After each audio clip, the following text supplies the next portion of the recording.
அனைவருக்கும் வணக்கம். சற்று முன்பு வெளியான முக்கிய அறிவிப்பு.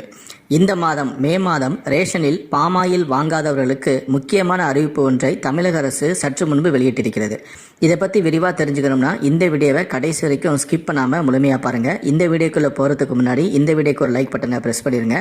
இதுவரைக்கும் நீங்கள் என்னோட சேனலை சப்ஸ்கிரைப் பண்ணாமல் இருந்தீங்கன்னா மறக்காமல் சப்ஸ்கிரைப் பண்ணிக்கோங்க. கூடவே அந்த பெல் சிம்பளையும் மறக்காமல் கிளிக் பண்ணிக்கோங்க. சரி, வாங்க இப்போ வீடியோக்குள்ளே போகலாம். தமிழ்நாட்டில் மொத்தம் 2,23,00,000 குடும்ப அட்டைகள் உள்ளன.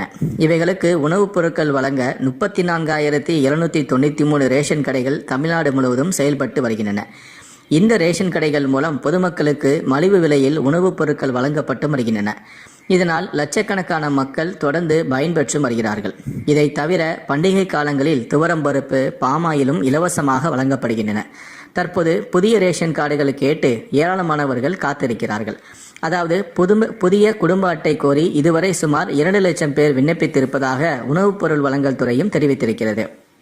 கடந்த ஜூலை மாதம் முதல் புதிய ரேஷன் அட்டைகள் வழங்கும் பணியானது நிறுத்தப்பட்ட நிலையில் புதிய ரேஷன் அட்டைகள் வழங்குவது தொடர்பாக உணவுப் பொருள் வழங்கல் துறை அதிகாரி நேற்றைய தினம் புதிய தகவலை ஒன்றை வெளியிட்டிருந்தார்.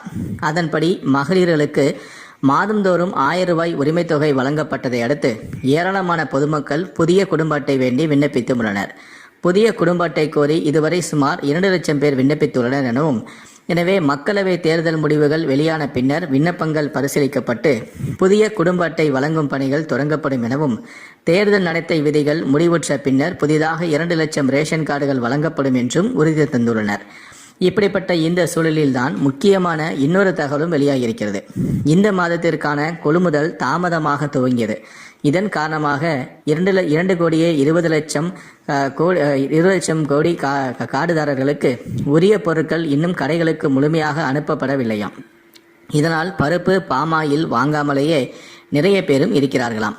எனவே அவற்றை ரேஷன் கடைகளுக்கு அனுப்பும் பணியானது தற்போது மும்முரமாக நடந்து கொண்டு இருக்கிறது எனவும், இதன் காரணமாக நாளை, அதாவது ஞாயிற்றுக்கிழமை, ரேஷன் கடைகளுக்கு விடுமுறைக்கு பதில் பணி நாளாக அறிவித்து உணவுத்துறை உத்தரவிட்டும் உள்ளது.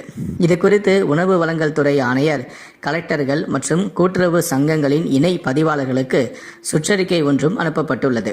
அதில் மே மாதம் சிறப்பு பொது விநியோக திட்டம் பொருட்களின் இயக்கத்தினை உரிய காலகட்டத்திற்குள் முடிக்க அனைத்து ரேஷன் கடைகளுக்கும் 26ஆம் தேதி பணி நாளாக அறிவிக்கப்படுகிறது எனவும், அதற்கு ஈடான விடுமுறை பின்னர் அறிவிக்கப்படும் எனவும் அதில் தெரிவிக்கப்பட்டிருக்கிறது.